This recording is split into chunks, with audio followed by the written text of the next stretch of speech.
Additive lens flare is a really popular aesthetic. People like to add lens flare to their photos and to their video. Sometimes it can be an artifact though, and so I want to show you how to digitally create it, but also how to remove it. And the way that you create it in the field is you point your lens towards the sun. Sometimes it works out, sometimes it doesn't. So here's an image where I'm shooting into the sun, and I have the sort of lens flare that really doesn't add to the picture at all. It's just created some artifacts on my file here. If we zoom in, we see that this is a tricky thing to edit because it's discoloring our image, but it's also changing the lighting. And some pieces are easier to edit than others. So for this part of the lens flare, selecting it, hitting our delete key to prompt content-aware fill will work pretty well. It's looked at all the neighboring areas and filled them in. But if I attempt the same thing down here, it's not going to work out as well for me. That's not acceptable. So what I need to do is use the patch tool and make sure that it's set to content aware. And the way this works is I just take that same selection and I move it up to an area that's close to matching.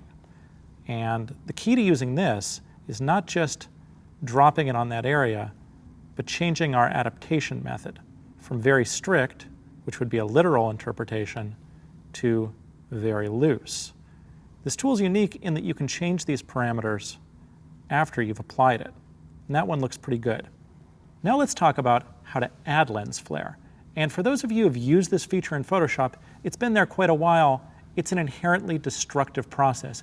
I want to show you how to do this in a non-destructive way and in a way where you can play around with the results and finesse it a little bit more.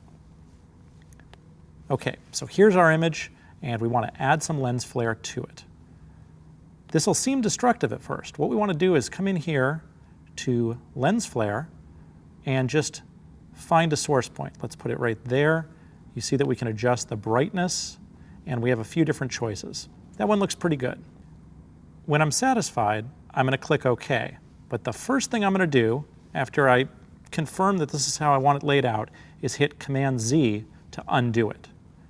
Now I'm going to create a new layer, and I'm going to come over here to the Edit menu and fill that layer with black. Now I'm going to come up to my Filter menu, and I'm going to reapply that. It's placed it right where we wanted it before. I'm going to change my blend mode to screen.